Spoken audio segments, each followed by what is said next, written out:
Kag para sa dugang nga mga balita sa Iloilo City kag Isla sang Panay, mangin kaupod naton si Kim Salinas. Kim? Maramong salamat, Adrian. Punong barangay sang Duyan-Duyan, Kabatuan, arestado sa pagpinalupok sa Ramaswatang. Sospek, tuman ko ng kahulugbon sang nagluntad ang insidente.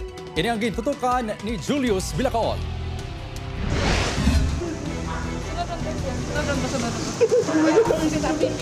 Emosyonal sa magwa sa Kabatuan Municipal Police Station si punong barangay Alfredo Cabar Jr.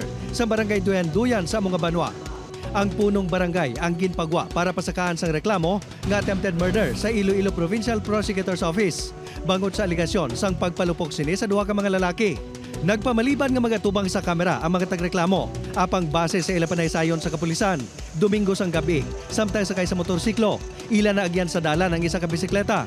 Sa pagpati nga may aksidente nga nagluntad, sila ang nagdulog.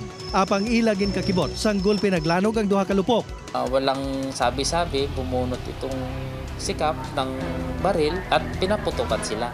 Ang mga tagreklamo, ang mga pumuloy man lang sang katupad nga barangay sang Duyan-Duyan nga Mangguna. Gileon sa mga ini nga gin-report sa kapulisan ang insidente. Sa hot pursuit, nadakpan si Kapitan. Ang 38 caliber revolver nga ginaaligar iya ginpalupok, nakuha sa kasigingan kung sa diin ini nagsulod. Tuman kuno kahubog sang punong barangay sa nadakpan. Amo man sini ang iya pahayag sa news team nga tungod sa kahulugbon, wala na siya makahibalo kung ano iya ginhimo matapos maaksidente sa ginadala nga bisikleta. May mga gas-gas gani ini sa nawong. Apang suno sa kapulisan, ginpanginwala sini nga nagpalupok siya.